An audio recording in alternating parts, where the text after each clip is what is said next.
ஒரு message universe உங்களுக்கு தராங்க, பார்க்கலாம்.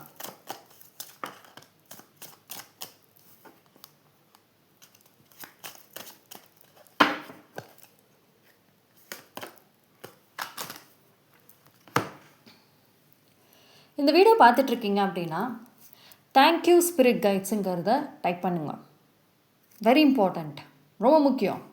ஏன்னா உங்கள் லைஃப்பில் வந்துட்டு எந்த தடைகளாக இருந்தாலும் சரி, ஒரு பீப்புளால் வந்துட்டு உதவிகள் செய்யறதுங்கிறது இருக்கும். உதவிகள் செய்வாங்க ஒரு சில பீப்புள். ஆனால் டிவைனோட பெர்மிஷன் இல்லாமல் எதுவுமே நடக்காது. உங்களோட ஸ்பிரிட் கைட்ஸ் உங்களுக்கு அவ்வளோ சப்போர்ட் பண்ணுறாங்க. அது உங்களால் பார்க்கவும் முடியும். ஒரு சிலரால் வந்து ஏஞ்சல் நம்பர்ஸை ஃபெதர்ஸை தொடர்ந்து பார்ப்பீங்க, ரேண்டமாக பார்ப்பீங்க அடிக்கடி. ஸோ அந்த டைம்லலாம் நீங்கள் டெஃபினெட்லி தேங்க்யூ சொல்லிவிடுங்க. ஏன்னா எந்த தடைகள் ஒரு மிகப்பெரிய தடைகளாக இருக்குது அப்படின்னா அதிலிருந்து நீங்கள் வெளியே வர்றதுக்கு அந்த ஸ்பிரிட் கைட்ஸ் தான் ஹெல்ப் பண்ணுவாங்க. ஸோ இந்த டைமில் ரொம்ப முக்கியமான ஒரு தடையில் நான் சிக்கியிருக்கேன், அது ஒன்று விலகுனா என் லைஃப் பெட்டர் அப்படின்னு சொன்னீங்கன்னா அந்த தடை விலகும். ஆனால் நீங்கள் எந்த அளவுக்கு ஸ்பிரிட் கைட்ஸோட கனெக்ட் ஆகிறீங்களோ, ப்ரேயரில் ஸ்ட்ராங் பண்ணுறீங்களோ அந்த அளவுக்கு அந்த தடைகள் வந்து விலக ஆரம்பிக்கும். தேங்க்யூ.